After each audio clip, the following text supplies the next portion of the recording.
34% आबादी हमारे बिहार की 200 रुपये की कमाई पर निर्भर क्यों है? इसके लिए कौन जिम्मेवार है? इसके लिए कौन जवाब देगा? एनसीआरबी के डेटा कह रहे हैं, हम नहीं कह रहे। उनके रिपोर्टिंग में 16.8% की बढ़ोतरी हुई है। ये कौन सा न्याय है महिलाओं के साथ?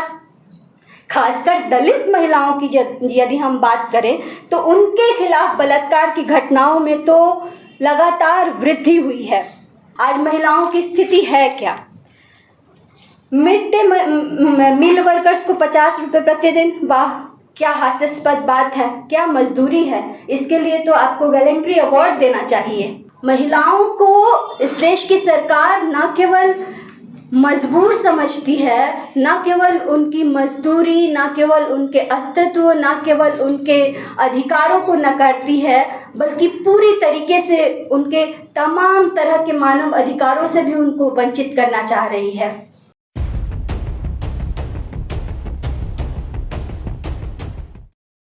समय की पाबंदी की वजह से मैं सीधे अपनी बात पर जाना चाहूँगी। और सबसे पहले मैं अपनी बात की शुरुआत करने से पहले, आज एक विशेष दिन है। संत रविदास जी के 648वें प्रकाश वर्ष के इस अवसर पर मैं आप सभी को बधाई देना चाहती हूँ कि संत रविदास जी के उस सपने को साकार करने के लिए आज इतने सारे लोग भिन्न भिन्न जगहों से, अलग अलग विभागों से, अलग अलग समुदायों से, अलग अलग आंदोलनों के साथ ही एकजुट हो करके अपने पुरखे और अपने जो हमारे नायक हैं उनको याद करते हुए और उनके सपने को भी साकार करते हुए, शायद उन्हीं के बेगमपुरा के विमर्श को, उन्हीं के बेगमपुरा के सपने को लेकर संजोए हुए आज हम इस विचार विमर्श में भी शामिल हैं। क्योंकि हम चाहते हैं कि जात पात का अंत हो, हम चाहते हैं कि गरीबी अमीरी का खात्मा हो, हम चाहते हैं कि हर इंसान को इंसान की तरह ट्रीट किया जाए, हम चाहते हैं कि महिलाओं को उनका हक मिले, अधिकार मिले, हम चाहते हैं कि दलितों के अस्तित्व को नकारा नहीं जाए, उनको कुत्ते बिल्लियों की तरह कचर कचर के दफना ना दिया जाए, चाहे वो कुंभ में हो, चाहे कोई दलित महिला किसी तरीके से दबोच के मुजफ्फरपुर में जिस तरीके से उसको अगवा करके, रेप करके, उसके शरीर के टुकड़े टुकड़े करके और साथ के तालाब में डाल दिया जाता है। क्योंकि नवीन सर जो बेबाक पत्रकार हैं, उन्होंने बहुत ही तफ्तीश से अपनी बात को गंभीरता से रखा। लेकिन सर, बात तो ये है कि यहाँ महिलाओं के अस्तित्व पर ही सवाल है। महिलाओं को इस देश की सरकार न केवल मजबूर समझती है, न केवल उनकी मजदूरी, न केवल उनके अस्तित्व, न केवल उनके अधिकारों को नकारती है, बल्कि पूरी तरीके से उनके तमाम तरह के मानव अधिकारों से भी उनको वंचित करना चाह रही है। और मैं ये बात बहुत ही ईमानदारी और बहुत ही रिस्पॉन्सिबिलिटी के साथ कह रही हूँ, क्योंकि जिस तरीके से पटना शेल्टर होम में बच्चियों की हत्या हुई, इंस्टीट्यूशनल मर्डर हम इसको मानते हैं, जिस तरीके से मुजफ्फरपुर शेल्टर होम में बच्चियों के साथ बलात्कार करके उनको काट के उनकी बोटी बोटी को दफना दिया गया और उनके हड्डियों तक का पता नहीं लगा, ऐसी व्यवस्था से हम क्या भरोसा रख सकते हैं? ऐसी व्यवस्था से हम कैसे न्याय की अपेक्षा भी कर सकते हैं?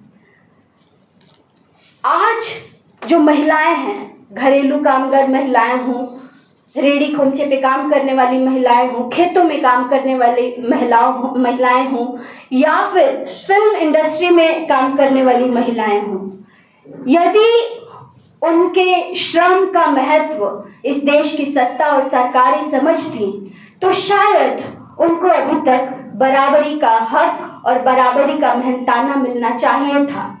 लेकिन आज जो हमारे बिहार में जो परिस्थिति बनी है, उसमें पूरी व्यवस्था, पूरे हेल्थ सिस्टम को चलाने वाली हमारी जो स्कीम वर्कर्स हैं, उनको 50 रुपये मेहनताने के रूप में दे करके उनके प्रति हास्यास्पद व्यवस्था प्रतीत होती नज़र आ रही है। उनका मजाक उड़ा रहे हैं, उनके श्रम का मजाक उड़ा रहे हैं, उनको बंधुआ समझ लिया है, उनसे बेगारी खटवा रहे हैं। ये बात तमाम लोग और सारे आंकड़े चीख चीख करके बोल रहे हैं कि उनके श्रम का हिसाब कब मिलेगा, उनको न्याय कब मिलेगा। और ऐसी परिस्थिति जब हम और आप इस विमर्श को कर रहे हैं, तो सच में यदि नारी समाज, यदि महिलाएं, यदि श्रमिक वर्ग, यदि वो तमाम महिलाएं जो घरों में काम करती हैं, खेतों में काम करती हैं, वो अपने श्रम का इतिहास, अपने श्रम का हिसाब मांगने लगे, तो मानव इतिहास की सबसे बड़ी चोरी पकड़ी जाएगी, सबसे बड़ी चोरी पकड़ी जाएगी। उसका हिसाब देने लायक कोई नहीं रहेगा। साथियों, आज महिलाओं की स्थिति है क्या? मिड डे मील वर्कर्स को 50 रुपये प्रतिदिन, वाह क्या हास्यास्पद बात है, क्या मजदूरी है। इसके लिए तो आपको गैलेंट्री अवार्ड देना चाहिए।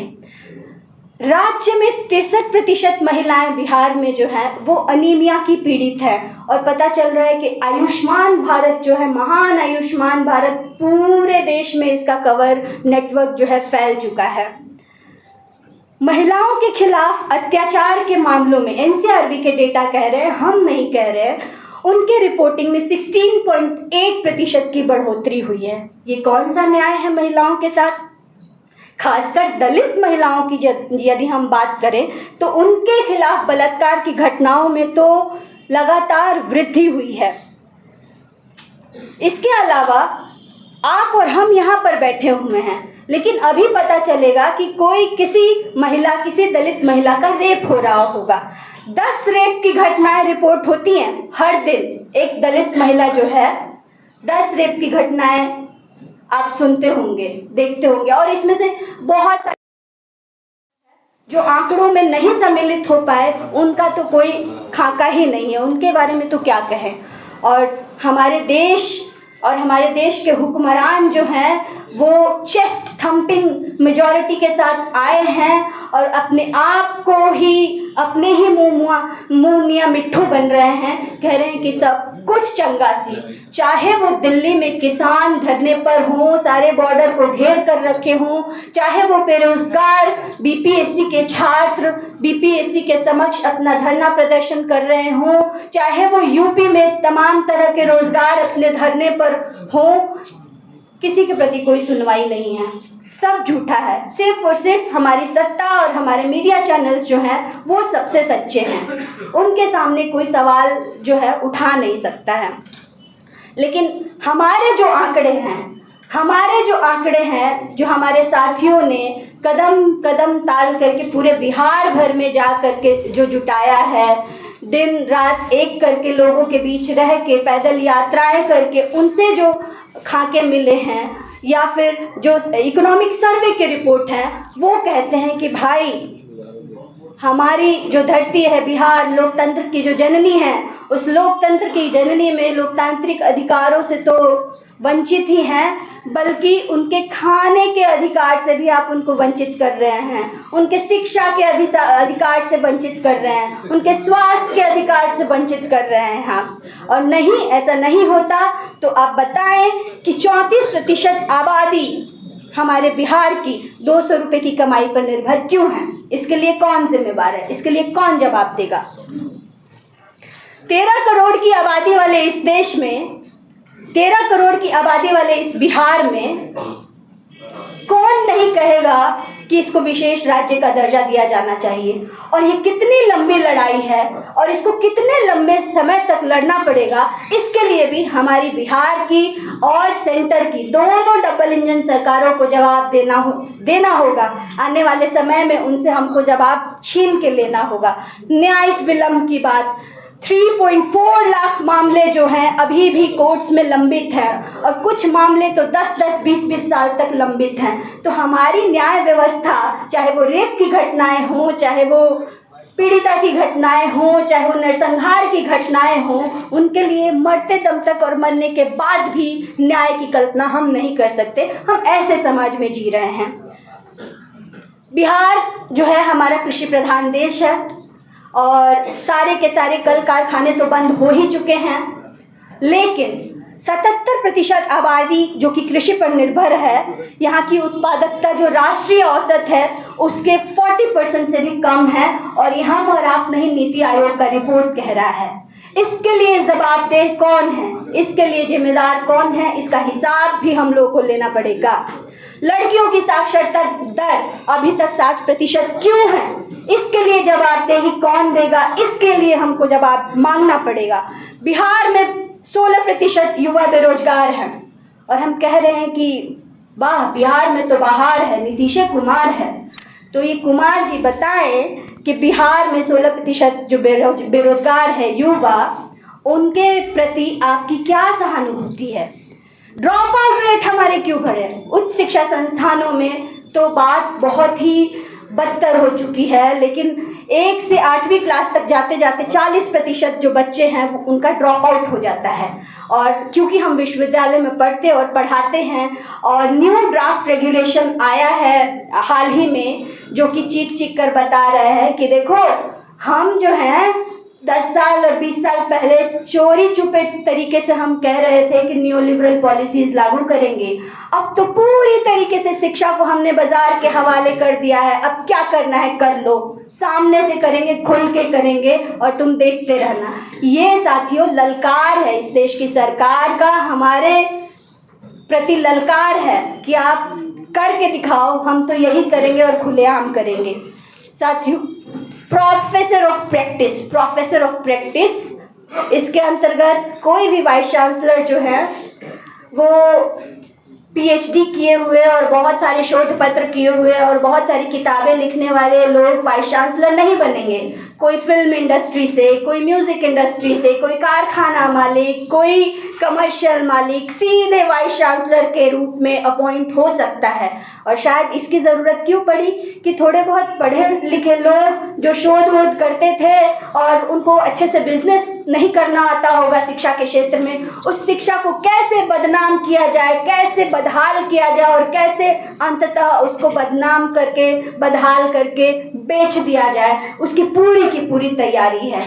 और सबसे बड़ा उनका जो इसमें मानना है और जो उनका लक्ष्य है वो ये है कि इस यूनिवर्सिटी सिस्टम से किस तरीके से दलितों को एकदम बाहर किया जाए, किस तरीके से लेटरल एंट्री लाई जाए, किस तरीके से तमाम तरह के रिजर्वेशन सिस्टम को ख़त्म किया जाए, साइंटिफिक टेम्परामेंट को ख़त्म किया जाए, रेशनैलिटी को ख़त्म किया जाए, तमाम तरह के लॉजिकल थिंकिंग्स को ख़त्म करके इस देश को धर्मांधता के हवाले पूरी तरीके से कर दिया जाए।